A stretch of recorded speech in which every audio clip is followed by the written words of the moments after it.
Inclinons la tête pour la prière. Père Céleste, nous venons devant ton trône au nom puissant de Jésus. Nous avons besoin de l'aide de l'Esprit Saint maintenant alors que nous ouvrons ta sainte parole. Je demande d'enlever de nos cœurs tout obstacle qui nous empêcherait d'entendre ta voix. Je te demande de nous donner un cœur sincère pour recevoir ce que nous étudions, pour l'étudier et l'appliquer à nos vies. Merci d'être avec nous et d'entendre nos prières, car nous le demandons au nom de Jésus. Amen. Dans notre dernière étude ensemble, nous avons examiné l'accomplissement historique de Matthieu chapitre 24 et l'accomplissement prophétique du même chapitre. Mais nous n'avons qu'étudié Matthieu 24, versets 4 à 14.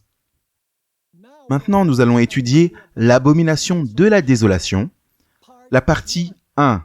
Et ensuite, dans la présentation suivante, nous allons jeter un œil sur l'abomination de la désolation, partie 2. Donc, ça va nous prendre 2 sessions pour traiter de l'abomination de la désolation à la fin des temps, car nous avons déjà examiné son accomplissement dans la destruction de Jérusalem. Maintenant, afin de savoir où se situe le contexte pour l'abomination de la désolation, nous devons revoir la séquence des événements que nous avons étudiés dans notre dernière présentation. Donc, je vais rapidement passer en revue les différents événements dans l'ordre chronologique, comme ils se produiront à la fin des temps. Nous avons tout d'abord remarqué que de faux messies apparaîtront.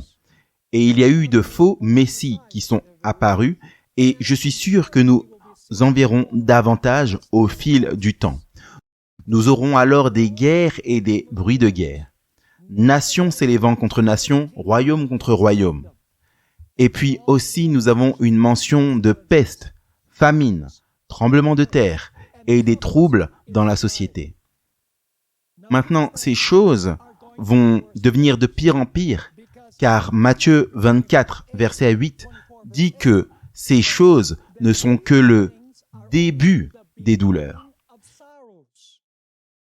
Et dans la grande controverse, page 590, Ellen White écrit que ces visites ou ces catastrophes doivent devenir de plus en plus fréquentes et désastreuses.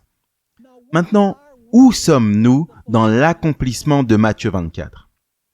Nous sommes au verset 8. Nous sommes entre le verset 8 et le verset 9. Et quelqu'un pourrait dire, eh bien, il y a encore beaucoup de temps avant que la fin du chapitre du verset 8 jusqu'à la fin du verset 31, où il parle de Jésus qui envoie les anges pour prendre les élus. Nous avons encore beaucoup de temps jusqu'à ce moment. Eh bien non, parce qu'il nous est dit que les mouvements finaux seront des mouvements rapides. En d'autres termes, nous ne pouvons pas dire juste parce que 8 versets ont été accomplis et que le verset 8, pour arriver jusqu'au verset 31, n'ont pas encore été accomplis pleinement, que nous avons alors tout le temps de nous préparer. Maintenant, nous voyons la raison pour laquelle ces catastrophes dans la société et dans la nature vont se produire. C'est parce que Satan veut blâmer le peuple de Dieu.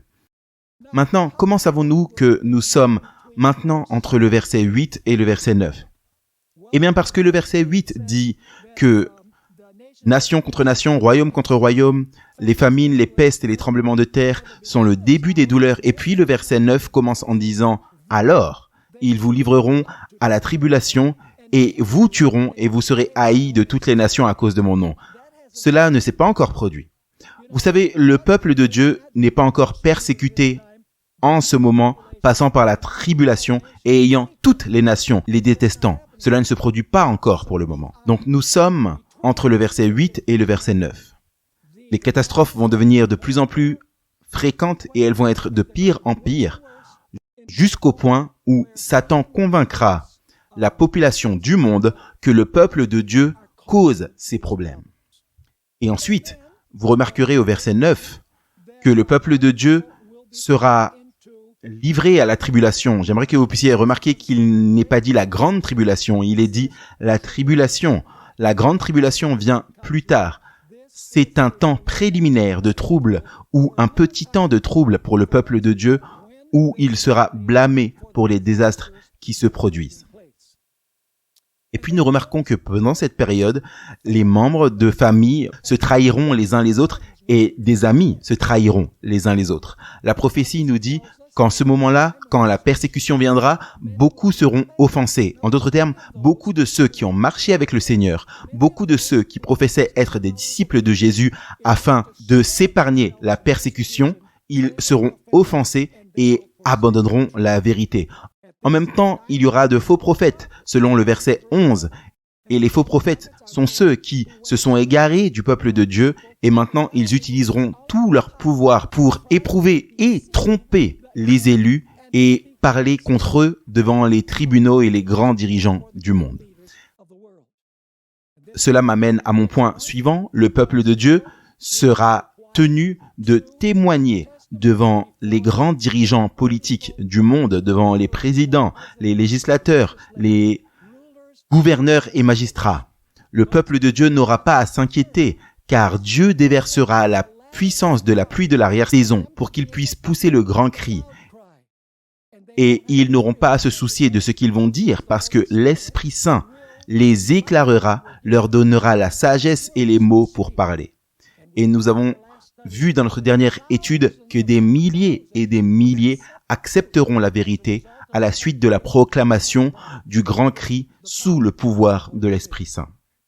Et puis il nous est dit qu'à cause de la transgression de la loi, l'amour du plus grand nombre se refroidira.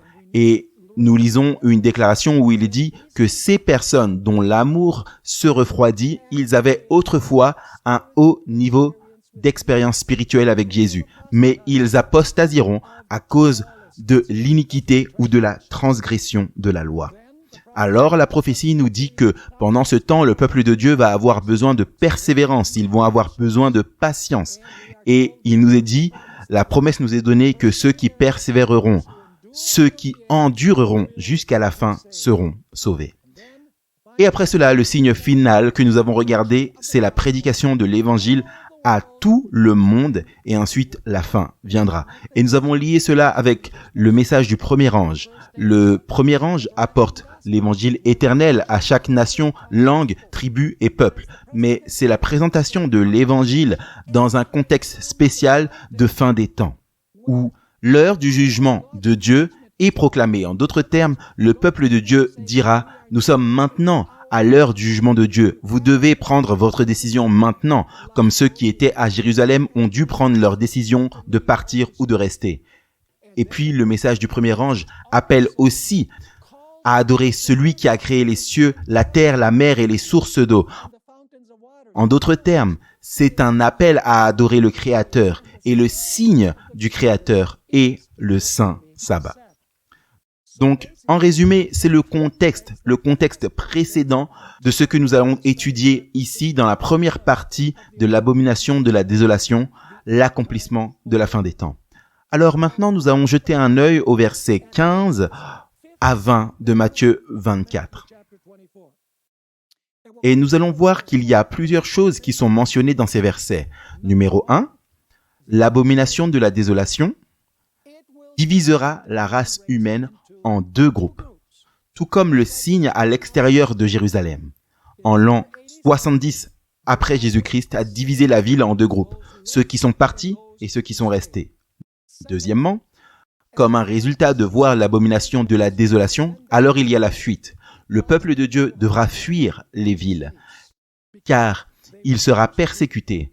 Et alors, vous avez la grande tribulation. Le mot « grand » est ajouté. Ce n'est pas la tribulation préliminaire, le petit temps de trouble ou la courte période de trouble où le peuple de Dieu sera persécuté et il y aura des martyrs. Non, la grande tribulation, il n'y aura pas de martyrs parce que la grande tribulation, quand elle viendra, le temps de probation est terminé. Alors vous avez la grande tribulation, et un détail très intéressant est que tous ceux qui fuient en ce moment-là sont des observateurs du sabbat.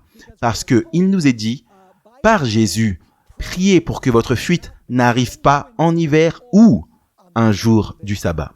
Maintenant, ce que nous devons faire est de comprendre l'abomination de la désolation telle qu'elle s'accomplit à la fin des temps, dans la prophétie biblique.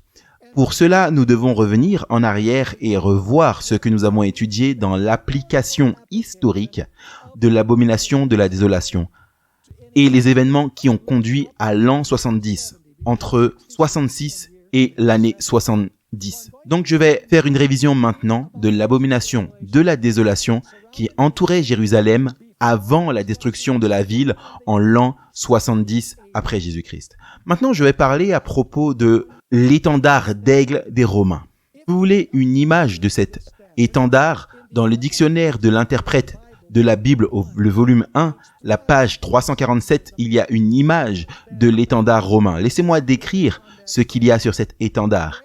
Il y a un aigle. La tête de l'aigle est du côté droit. Les ailes de l'aigle sont déployées. Et dans ses serres, l'aigle a des flèches. Entourant l'aigle se trouve une couronne d'or, représentant l'orbe du soleil. Et nous savons que lorsque les légions romaines, encerclant la ville et l'assiégeant, la première chose qu'ils feraient après avoir encerclé la ville était de planter leur étendard dans le sol et ensuite ils s'agenouillaient et adoraient l'étendard selon Flavius Joseph.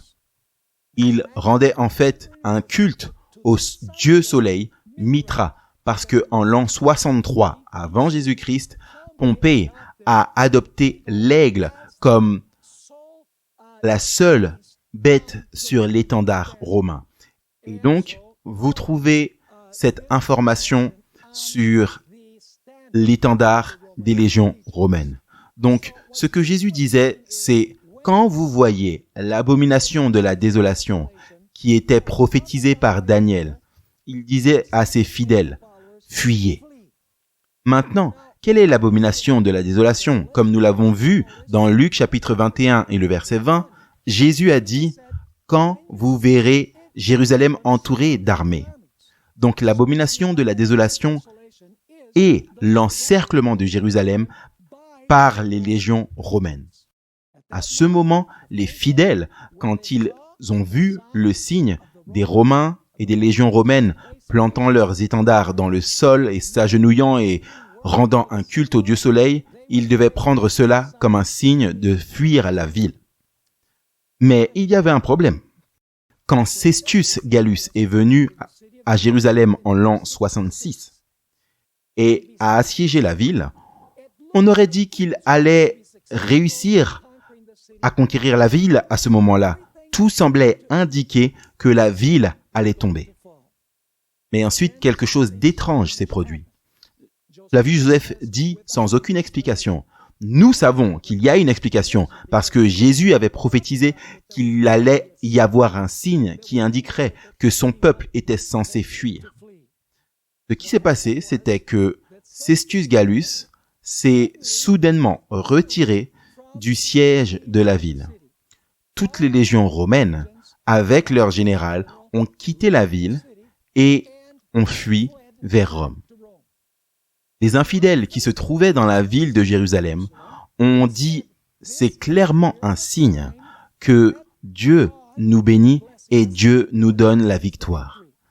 Et bien sûr, les faux prophètes dans la ville ont dit « on vous l'avait dit qu'il y aurait la paix, nous vous avions dit que cette ville ne tomberait jamais ». Et ainsi, à cette époque, Cestius Gallus retourne à Rome et les armées juives, si vous voulez, allaient après lui. Et selon Flavius Joseph, plusieurs des soldats romains ont péri quand ils ont été attaqués par les Juifs. Cependant, les chrétiens qui étaient dans la ville savaient ce que Jésus avait dit dans ce sermon, quand vous verrez l'abomination de la désolation, quand vous voyez Jérusalem entourée d'armées, vous savez que sa désolation est proche. C'est le temps de fuir. Et donc, les chrétiens, à ce moment-là, ont fui la ville parce que la ville n'était plus assiégée. Eh bien, il se trouve que juste 3 années plus tard, Vespasien est venu contre la ville et puis après lui, Titus. Et ils ont encerclé la ville. Ils l'ont assiégée comme un mur où il n'y avait pas d'échappatoire et tout le monde dans la ville a péri. Très intéressant. Mais pas un chrétien n'a péri dans la destruction de Jérusalem. Quand je dis que tout le monde dans la ville a péri, je ne dis pas qu'ils ont été tués. Ce que je dis, c'est qu'ils ont été soit tués, soit vendus comme esclaves à différentes nations par les Romains. Maintenant, vous dites, qu'est-ce que cela a à voir avec l'abomination de la désolation de la fin des temps? Pour comprendre cela, nous devons comprendre que ce qui s'est passé avec la Jérusalem littérale, dans un endroit littéral, avec les Juifs littéraux, symbolisait des événements mondiaux avec le peuple spirituel de Dieu, non plus la Jérusalem littérale, mais le peuple spirituel de Dieu aux 4 coins de la terre. Il doit aussi y avoir un lien entre l'étendard romain et le signe que le peuple de Dieu verra à la fin des temps qui indique qu'il est censé fuir. Cela doit avoir quelques liens avec un aigle et le soleil. Le signe final doit avoir un quelconque lien avec l'aigle et le soleil, parce que c'était le signe qui a conduit les fidèles à fuir Jérusalem quand ils sont partis la première fois. Donc maintenant, vous dites, eh bien, comment expliquez-vous alors cela à la fin des temps? Quelle est l'abomination de la désolation à la fin des temps?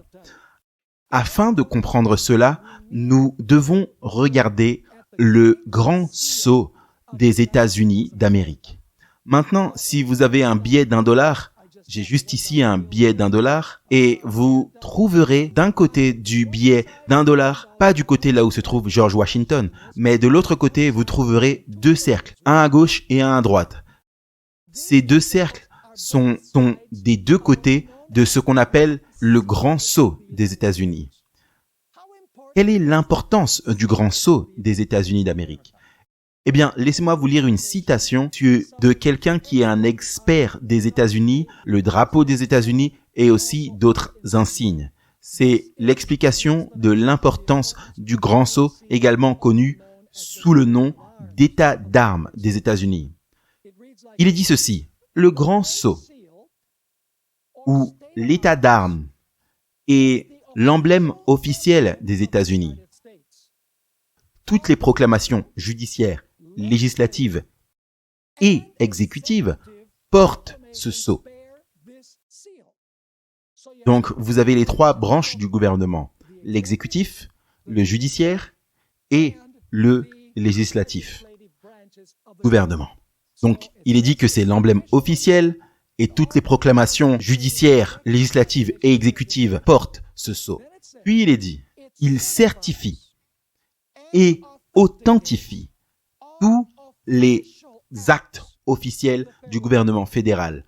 Il doit figurer sur toutes ses lois, ont autorité et ses statuts. Waouh, c'est intéressant. Quel est le point principal? C'est l'emblème officiel. Il doit figurer sur toutes les proclamations judiciaires, législatives et exécutives. Il certifie et authentifie les actes officiels et il doit figurer sur toutes les lois et statuts des États-Unis d'Amérique. Alors, jetons un œil à un peu d'histoire du grand sceau des États-Unis. Le 4 juillet 1776, bien sûr, comme la plupart d'entre vous le savent probablement, la déclaration d'indépendance des États-Unis vis-à-vis de l'Angleterre a été signée. Et à cette époque, le moment même, un grand comité de sceaux a été créé pour adopter un sceau officiel national pour la nation nouvellement née. Parmi les membres de ce comité du grand sceau étaient Benjamin Franklin, Thomas Jefferson et John Adams, trois des trois célèbres fondateurs de la République des États-Unis. Maintenant, à cette réunion, Benjamin Franklin a suggéré que le pays devrait adopter une dinde comme emblème national. Et je loue le Seigneur que le comité n'a pas écouté Benjamin Franklin. Le comité a déposé ses délibérations après une longue discussion. Et donc, 3 comités supplémentaires se sont réunis après cela et notre sceau actuel, tel qu'il se trouve sur le billet d'$1, a été adopté le 28 juin 1772, seulement 6 ans après la déclaration d'indépendance. Ce sceau a été adopté avant la ratification de la Constitution en 1787 et avant la promulgation de la Déclaration des droits en 1791. En d'autres termes, le Grand Sceau n'est pas une innovation récente. Le Grand Sceau remonte aux racines de notre République, adoptée à nouveau en 1772. Donc ce serait une bonne idée pour nous de jeter un œil au Grand Sceau des deux côtés du Grand Sceau des États-Unis d'Amérique. Alors, regardons tout d'abord au recto du sceau. Et c'est le cercle que vous avez sur le côté droit du billet si vous l'avez devant vous. Vous remarquerez ici qu'il y a un pirag à tête blanche indigène. Le visage de l'aigle est tourné vers la droite. Vous verrez également que les ailes de l'aigle sont déployées. Et dans les serres de l'aigle, vous avez des flèches. Et c'est remarquable car en ces temps-là, l'arme réelle qui était utilisée, c'est les mousquets, pas des arcs et des flèches. Donc, il y a quelque chose de très significatif dans le fait que vous ayez des flèches ici. Donc, quel est le sens? Vous verrez également que au-dessus de l'aigle, vous avez les rayons du soleil qui traversent les nuages. Donc, quelle est la signification des rayons du soleil traversant le nuage? Eh bien, on trouve dans un livre sur les drapeaux l'explication suivante. Dans une grande quantité de pays, le soleil est associé non pas tant avec l'indépendance, mais avec les promesses qu'il apporte à l'aube d'un nouveau jour. Donc, vous remarquerez que le soleil est un symbole de l'aube d'un nouveau jour, parce que les États-Unis ne faisaient que commencer, c'était l'aube d'une nouvelle nation. Vers la fin de la Convention constitutionnelle de Philadelphie en 1787, George Washington, le premier président des États-Unis, s'est assis sur une chaise spéciale et a présidé la Convention. Le nom de la chaise était la chaise du soleil levant. Et sur le dossier à l'arrière de cette chaise se trouve un soleil magnifiquement sculpté. Benjamin Franklin, qui était assis parmi les délégués de la Convention constitutionnelle, avait un commentaire très intéressant à propos de cette chaise particulière. C'est ce que dit Benjamin Franklin.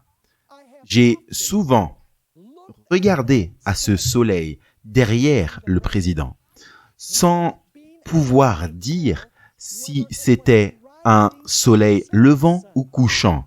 Mais maintenant, au final, j'ai le bonheur de savoir que c'est un soleil levant et non couchant.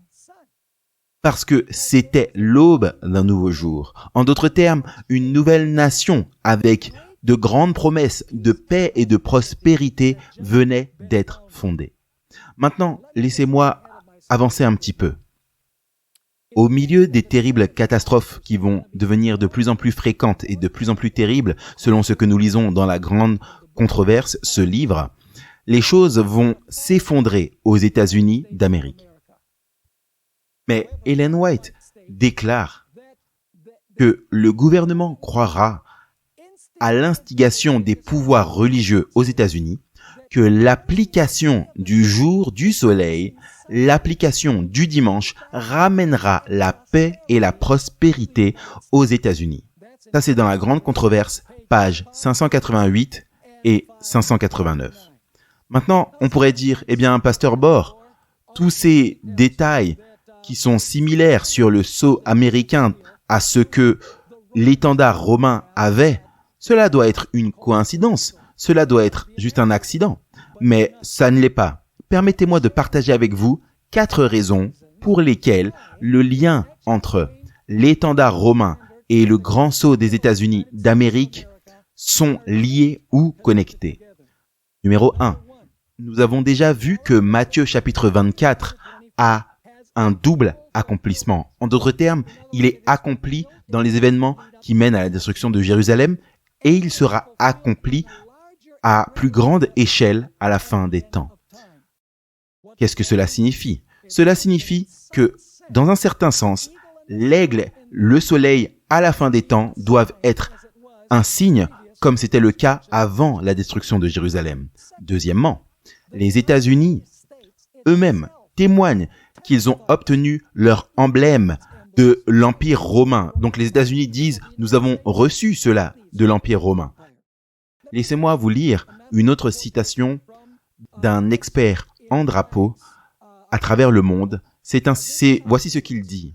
L'esprit néoclassique des États-Unis à la fin du XVIIe siècle a regardé vers l'ancien, maintenant écoutez, a regardé vers la République antique pour de nombreux symboles. Donc, une fois de plus, l'esprit néoclassique des États-Unis à la fin du XVIIIe siècle s'est tourné vers la République antique romaine pour de nombreux symboles, y compris le nom de la chambre haute du Congrès, qui est le Sénat. À Rome, l'aigle a commencé comme un symbole républicain.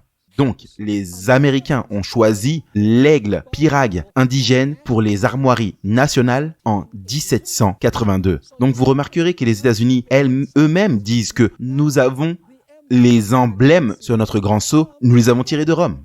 Et nous remarquerons également que, parce que Matthieu 24 a un double accomplissement, l'aigle et le soleil des étendards romains doivent avoir un lien quelconque avec l'accomplissement à la fin des temps. Point numéro 3. En 1781, A.T. Jones a publié un volume très important. C'est un volume massif. Je pense qu'il a environ 1 millier de pages. Le nom de ce livre, c'est « Les deux républiques » ou « Rome et les États-Unis d'Amérique ». Dans ce livre fascinant, il montre les parallèles entre la République romaine antique et la République des États-Unis. Il y a tellement de nombreuses similitudes frappantes entre les deux. Et numéro 4, comme nous le verrons vers la fin de notre étude ensemble, Ellen White a explicitement lié l'étendard romain qui a entouré Jérusalem avec le jour national du soleil à la fin des temps.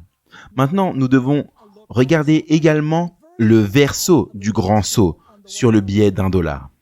Vous trouverez dans le cercle sur le côté gauche du billet d'$1 un ziggurat, une tour qui est inachevée. Vous remarquerez que le sommet est inachevé. Et le sommet de la pyramide, vous avez ce qu'on appelle l'œil de la providence. C'est en fait l'œil de Lucifer. Et qui sort de l'œil, vous avez les rayons du soleil. Encore une fois, tout le monde est d'accord pour dire que c'est un symbole maçonnique. Et vous remarquerez également que vous avez ici des inscriptions de ce côté du sceau. Vous remarquerez qu'il est, par exemple, écrit l'expression Novus Ordo Seclorum. Vous dites, qu'est-ce que ça veut dire? Novus Ordo Seclorum. Eh bien, cela signifie le nouvel ordre mondial. Et vous vous disiez que c'était quelque chose de récent. Vous remarquerez également qu'au-dessus, vous avez l'inscription Annuit Coeptis, qui signifie il a béni nos entreprises. Il a béni nos entreprises. Donc, vous verrez ici un autre détail très intéressant et vous devez vraiment avoir de bons yeux pour pouvoir le voir. Vous verrez qu'au bas de la pyramide, vous avez l'année 1776 en chiffres romains. Donc, vous avez toutes ces inscriptions en latin, qui est la langue de la Rome antique. Annui Queptis, il a favorisé nos entreprises. Novus Ordo Seclorum, c'est-à-dire un nouvel ordre mondial. Et d'ailleurs, de l'autre côté du sceau, que j'ai omis de mentionner, vous avez les mots et pluribus unum, qui en latin signifie hors de beaucoup, un seul. Et donc, vous trouvez ces inscriptions latines, vous avez des chiffres romains, vous avez le soleil qui éclate au-dessus de l'aigle, le soleil qui éclate au-dessus de l'œil, vous avez l'aigle regardant à droite, les ailes déployées, les cerfs avec des flèches. Clairement, il y a un lien entre les deux. Maintenant, laissez-moi vous dire quelque chose à propos de ce sceau en particulier. Henry Wallace était le vice-président pendant la présidence de Franklin Roosevelt. Nous savons que Henry Wallace était un maçon du 32e degré. Donc vous vous demandez peut-être comment est-ce que ces deux côtés du sceau se sont retrouvés sur le billet d'$1. Eh bien, Henry Wallace a suggéré de frapper une pièce qui aurait le grand sceau dessus. À la place, Franklin Delano Roosevelt, qui était aussi un maçon du 32e degré, a placé le grand sceau sur le billet d'$1 en l'an 1935. Et encore une fois, je souligne que vous avez le soleil, vous avez l'aigle, vous avez les ailes déployées, vous avez l'aigle qui regarde à droite, vous avez des flèches dans les cerfs, vous avez des inscriptions en latin et vous avez la date pour la déclaration d'indépendance en chiffres romains. Il y a clairement un lien entre les étendards romains et le grand sceau des États-Unis d'Amérique. Maintenant, qu'en est-il de l'architecture de Washington, D.C.? Eh bien, si vous avez été à Washington, D.C., quelque chose est très frappant. Et c'est que les bâtiments gouvernementaux principaux sont composés de structures architecturales romaines. Par exemple, le Capitole, la Maison Blanche, la Cour suprême, le mémorial Lincoln, le mémorial Jefferson, tous reviennent à l'architecture de la Rome antique.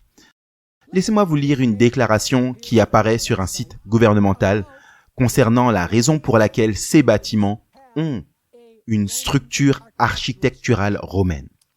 C'est ce qui est dit. Le style architectural définitif sur la colline du Capitole est néoclassique, inspiré par l'utilisation de styles grecs et romains antiques dans la conception de grands bâtiments publics. Ces styles sont reconnus par l'utilisation de hautes colonnes, des formes symétriques, des frontons triangulaires, c'est le triangle en haut du bâtiment, et des toits en dôme. La déclaration continue. Thomas Jefferson voulait que le Congrès soit hébergé dans une réplique d'un ancien temple romain. Waouh! Alors, qu'est-ce que Jefferson voulait? Il voulait que le Congrès soit hébergé dans une réplique d'un ancien temple romain, puisque le Capitole de Richmond en Virginie était un exemple d'architecture cubique romaine. Il a pensé que le Capitole fédéral devait être modélisé après un temple sphérique. Le dessin du Capitole américain, dérivé de la Grèce et de la Rome antique, évoque les détails qui ont guidé les fondateurs de la nation alors qu'ils encadraient leur nouvelle république. L'architecture à Washington, D.C. est romaine. Seulement cela. Vous trouvez également à Washington, D.C. des monuments partout où vous allez.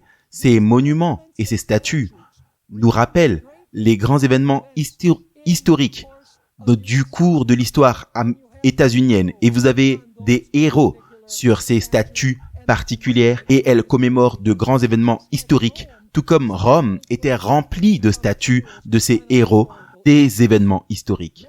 Plusieurs fois, les inscriptions sur ces statues sont en latin, c'est-à-dire en chiffres romains également. La date est donnée en chiffres romains. Maintenant, quel est le nom de la chambre haute du Congrès des États-Unis? Elle s'appelle le Sénat. D'où cela vient-il? Eh bien, évidemment, ça vient de la Rome antique, parce que les Romains avaient un Sénat. et les représentants qui servaient au Sénat étaient appelés les sénateurs, tout comme dans la Rome antique. Il y a un autre détail intéressant. Dans les guerres d'indépendance des États-Unis, le nom troupes aux États-Unis n'a pas été très bien reçu. Ils ont préféré appeler les armées les légions.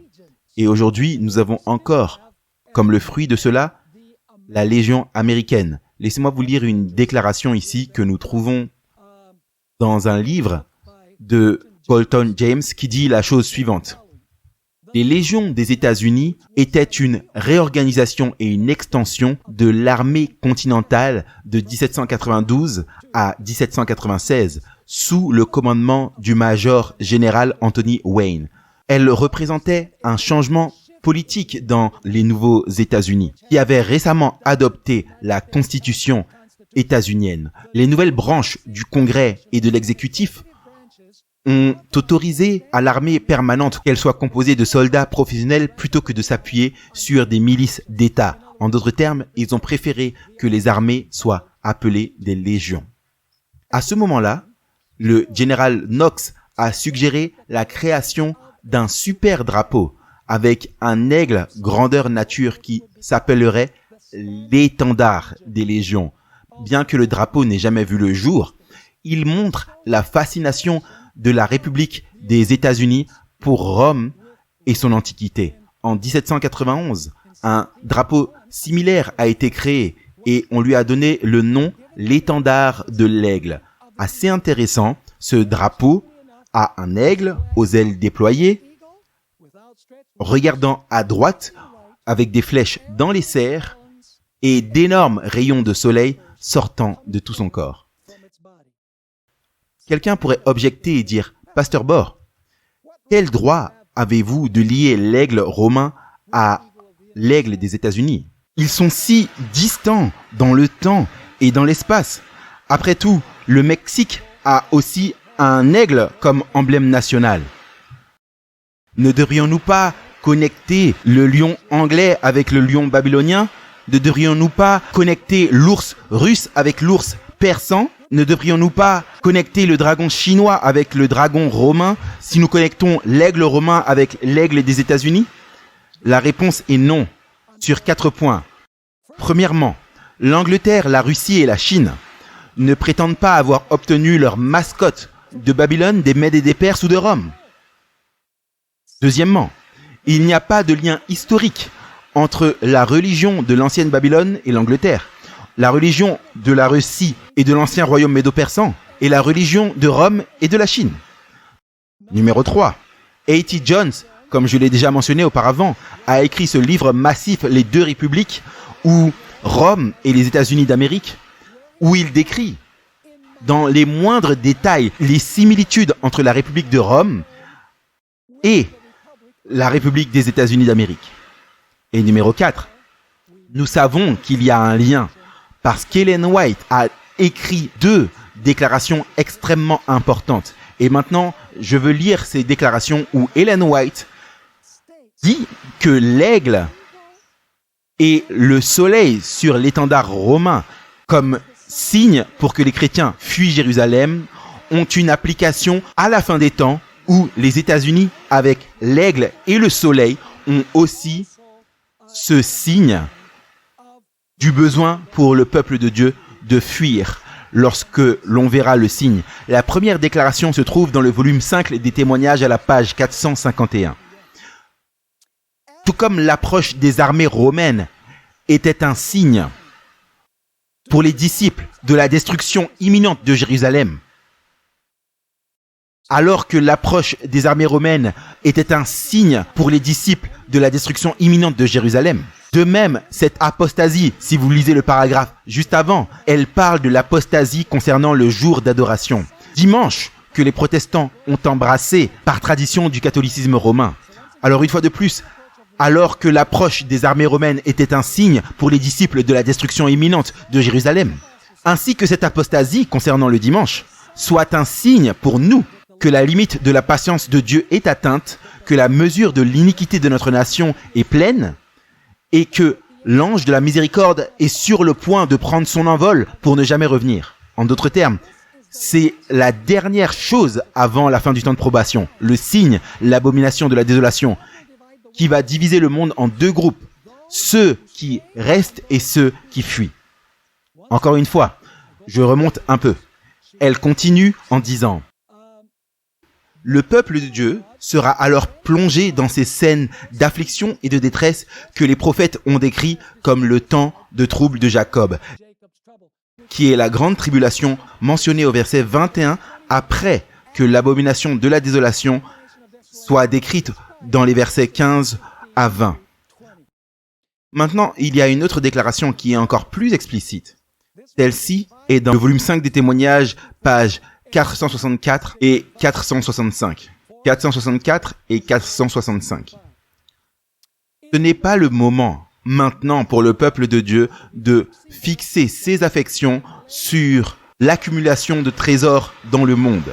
En d'autres termes, ce n'est pas le temps pour nous d'accumuler de l'argent et des biens. Comme vous le savez, ils sont très incertains en ces jours de coronavirus. Qu'est-ce qui s'est passé dans le marché boursier et tout ça? Il y a un seul endroit où on peut vraiment investir nos moyens et c'est dans la banque du ciel en utilisant nos ressources pour gagner des âmes au royaume. Donc elle continue. Le temps n'est pas loin où, comme les premiers disciples, nous serons obligés de chercher un refuge dans des lieux désolés et solitaires. Et maintenant arrive la comparaison. Tout comme le siège de Jérusalem par les armées romaines était le signal de la fuite des chrétiens de Judée, de même, voici l'application pour la fin des temps, de même, la prise de pouvoir de la part de notre nation dans le décret imposant le sabbat papal sera un avertissement pour nous. Donc, tout comme l'étendard romain avait le soleil et l'aigle, et c'était le signe pour que le peuple de Dieu fuit, soit dit en passant, ils ont adoré leur étendard solaire, leur étendard d'aigle. Elle dit, de même, le signe de la loi du dimanche aux États-Unis sera un signe que nous sommes censés faire ce que les chrétiens d'origine ont fait. Qu'est-ce qu'ils ont fait? Ils ont fui. Donc, encore une fois, je remonte un peu dans cette citation. Tout comme le siège de Jérusalem par les armées romaines était le signal de fuite pour les chrétiens de Judée, de même, la prise de pouvoir de notre nation dans le décret imposant le sabbat papal sera un avertissement pour nous. Laissez-moi m'arrêter un instant. Il y a beaucoup de discussions dans les cercles adventistes du 7e jour concernant le moment où nous sommes censés quitter les villes. Maintenant, il est toujours préférable de vivre à la campagne. Comme vous l'avez bien vu, ce qui se passe dans les villes pendant cette période de coronavirus et pendant cette période de trouble, vous savez, c'est une chose assez risquée d'avoir une entreprise dans une ville ou de vivre dans une ville. Donc c'est toujours mieux de vivre à la campagne. Mais quel est le moment où Dieu nous indique que c'est la dernière opportunité de quitter les villes? Elle déclare une fois de plus. Tout comme le siège de Jérusalem par les armées romaines était le signal de la fuite des chrétiens de Judée, de même la prise de pouvoir de la part de notre nation dans le décret, maintenant regardez ça, imposant l'application du sabbat papal. Donc, on ne parle pas d'une loi du dimanche que le Congrès débat sur une loi. Non, c'est quand la loi du dimanche a déjà été écrite et approuvée et estampillée. Donc, elle dit, lorsqu'il imposera le sabbat papal, ce sera un avertissement pour nous. Puis elle dit ceci. Il sera alors temps de quitter les grandes villes, avant de quitter les plus petites, pour des maisons de retraite dans des endroits isolés au milieu des montagnes. Puis elle nous donne ce conseil. Et maintenant, au lieu de chercher des habitations chères ici, nous devrions nous préparer à déménager dans un meilleur pays, même un pays céleste. Au lieu de dépenser nos moyens dans l'autogratification, nous devrions étudier pour économiser. Alors, tout comme Ellen White présente sa séquence d'événements, c'est ce que nous trouvons dans Matthieu chapitre 24.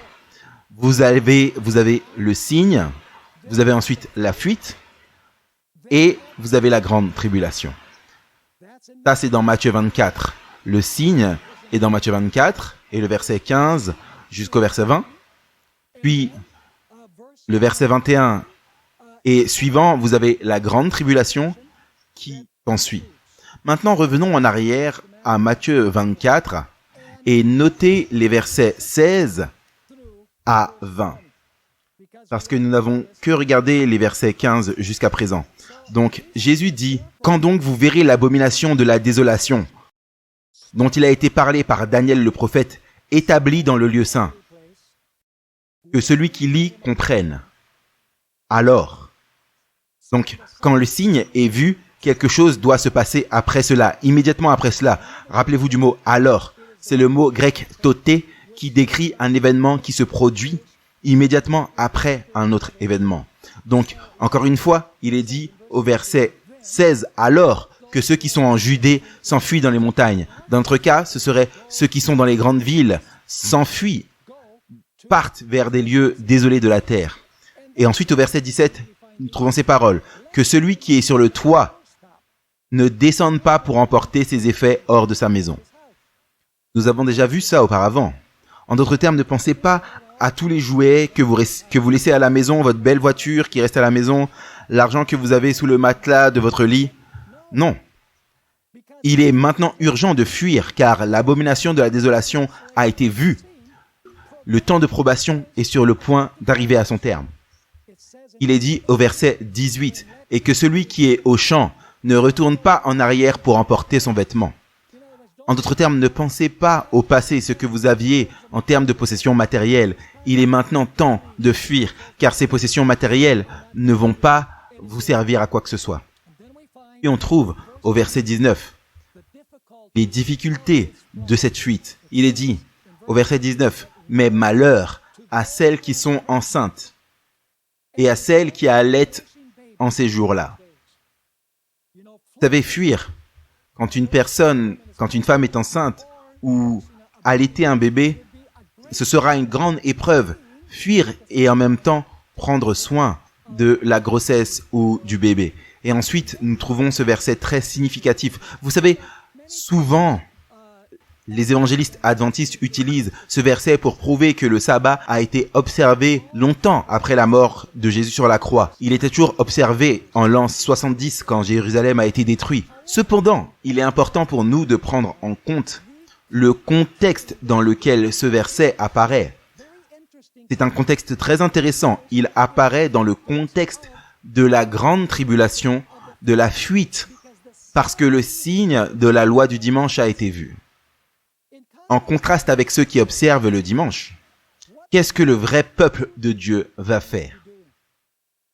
Nous trouvons dans Matthieu chapitre 24, verset 20, ces paroles. « Et priez que votre fuite n'ait pas lieu en hiver, parce qu'il fait très froid en hiver à Jérusalem d'ailleurs. J'y étais à la fin de l'automne et il pleut et c'est très misérable. Mais non seulement priez pour que votre fuite ne soit pas en hiver, il est dit ou un quoi? Ou un jour de sabbat. » Donc ceux qui fuient sont des observateurs du sabbat. Ils observent le sabbat du 7e jour. Contrairement à ceux qui voient le signe et l'ignorent le signe du dimanche.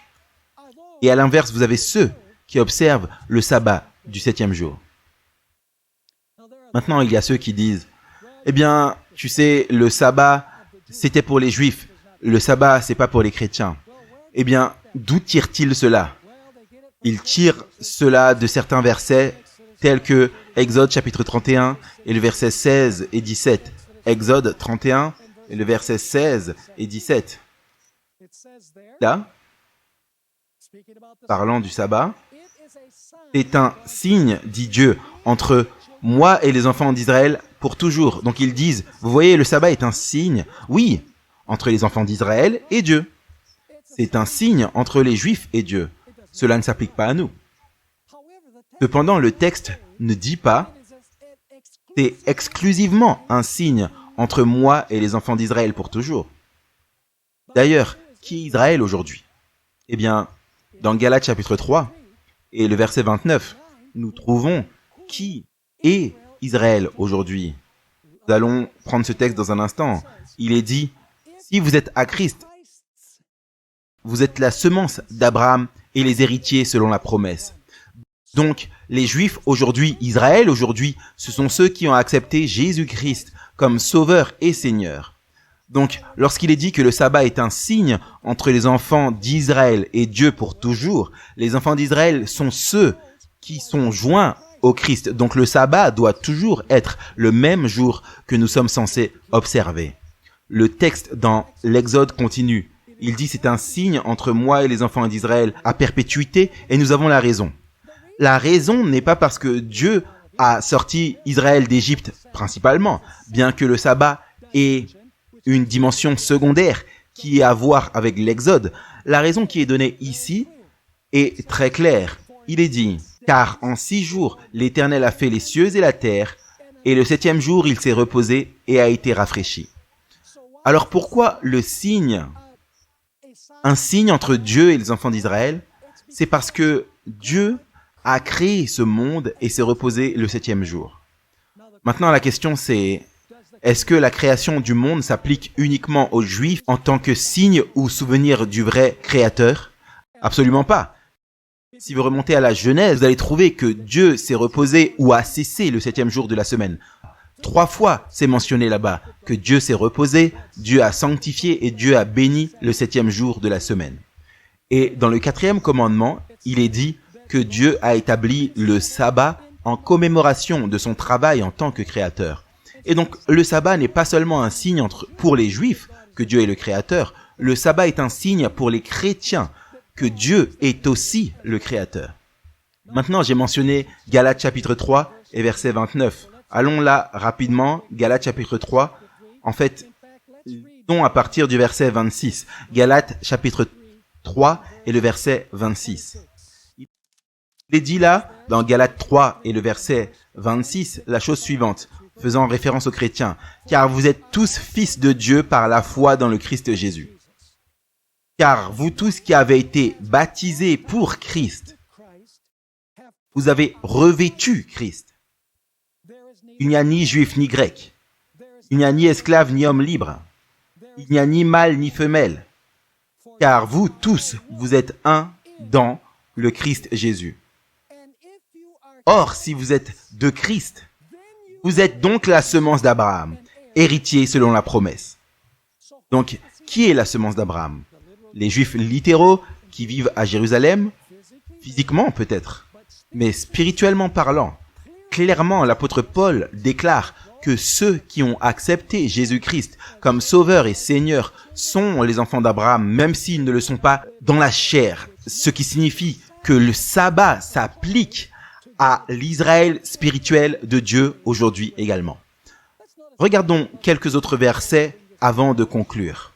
Romains chapitre 2, le verset 28 et 29. Romains chapitre 2, versets 28 et 29. Et l'apôtre Paul dit quelque chose de très étrange. Il dit « Car celui-là n'est pas juif, qu'il est au dehors. » C'est quoi un juif extérieur? Quelqu'un qui a pratiqué la circoncision. Et donc il est dit « Car celui-là n'est pas juif, qu'il est au dehors. » Et celle-là n'est pas la circoncision, qu'il est au dehors dans la chair. Mais celui-là est juif, qu'il est au dedans. Et la circoncision est du cœur, en esprit, non pas dans la lettre, dont la louange ne vient pas des hommes, mais de Dieu. Une fois de plus, la circoncision, c'est celle du cœur. Quand une personne est convertie à Jésus-Christ, cette personne devient, selon l'apôtre Paul, un juif spirituellement. Donc le sabbat doit s'appliquer aux juifs spirituels, tout comme il s'appliquait aux juifs littéral du passé. Regardez également Romains chapitre 9 et le verset 6 à 8. Ce n'est pas cependant comme si la parole de Dieu avait été sans effet. Et maintenant, il va dire quelque chose de très bizarre. Car tous ceux qui sont issus d'Israël ne sont pas Israël. Il dit, c'est pas tous les Israélites qui sont Israël. Et ça semble contradictoire. Qu'est-ce qu'il veut dire? Le verset 7. Aussi, ils ne sont pas tous enfants pour être la semence d'Abraham. C'est pas tous les enfants d'Abraham qui sont les enfants d'Abraham, dit Paul. Mais en Isaac, ta semence sera appelée, parce que le Messie est venu d'Isaac. Verset 8. C'est-à-dire, ce ne sont pas les enfants de la chair qui sont les enfants de Dieu, mais les enfants de la promesse, c'est-à-dire la promesse du Messie, qui sont comptés comme une semence. Maintenant, est-ce que vous savez que dans la Bible, le sabbat n'est jamais appelé le sabbat des Juifs? Pas une fois. C'est toujours le sabbat de l'Éternel ton Dieu. Dieu en parle comme mon saint jour. Il dit c'est un signe entre moi et Israël comprend non seulement les Israélites littéraux, mais l'Israël qui a rejoint Jésus-Christ. Ils sont les enfants d'Abraham. Il y a certaines célébrations de l'Ancien Testament qui sont référées comme étant des Juifs. Si vous allez dans l'évangile de Jean, par exemple, vous trouvez plusieurs fois qu'il parle de la Pâque des Juifs. Vous trouverez l'expression, c'était la fête des tabernacles des Juifs. Donc, quand il s'agissait des fêtes, elles ont été accomplies quand Jésus a amené l'accomplissement réel en personne. Alors, ces choses sont appelées des Juifs, mais le sabbat n'est jamais appelé le sabbat des Juifs. Donc, quand les chrétiens d'aujourd'hui disent « Non, vous les adventistes, vous observez ce sabbat juif, nous observons, nous, le sabbat chrétien qui est le dimanche. » Nulle part dans la Bible, il n'est dit que le dimanche est le sabbat chrétien. Nous allons voir dans notre étude prochaine que l'idée de l'observation du dimanche vient de l'Empire romain à travers la papauté pour le protestantisme apostat. En d'autres termes, cette célébration du dimanche n'a aucun fondement biblique que ce soit. Vous pouvez regarder de la Genèse à l'Apocalypse. Vous ne trouverez jamais qu'il est dit que le dimanche est saint, que nous sommes censés aller à l'église le dimanche, que dimanche est la célébration de la résurrection de Jésus-Christ. Vous ne trouvez ça absolument nulle part. C'est une tradition humaine qui a été transmise de génération en génération et les chrétiens l'acceptent simplement comme un fait parce que leurs pasteurs le disent et leur prêtre le dit. Donc la question c'est, allons-nous être fidèles au Seigneur ou allons-nous être fidèles à la tradition? Vous savez, encore une fois, le signe que les gens dans Jérusalem ont vu était l'aigle et le soleil. Les Romains adoraient le soleil. À la fin des temps, la nation représentée par un aigle va proclamer une loi nationale du dimanche. Vous dites, Pasteur Bor, tu es fou, ça n'arrivera jamais. Regardez simplement, souvenez-vous de ce que je vous dis aujourd'hui. Les États-Unis imposeront une loi nationale du dimanche, un jour d'adoration que la Bible n'a pas déclaré comme un jour d'adoration. Et ils le feront appliquer par la loi et quiconque ne s'y conformera pas, l'Écriture dit qu'ils seront persécutés et même le livre de l'Apocalypse dit qu'un décret de mort sera promulgué contre le peuple de Dieu. Ils ne pourront ni acheter ni vendre à moins qu'ils ne reçoivent la marque ou le signe de la bête qui est l'opposé du signe ou du sceau de Dieu, son saint sabbat.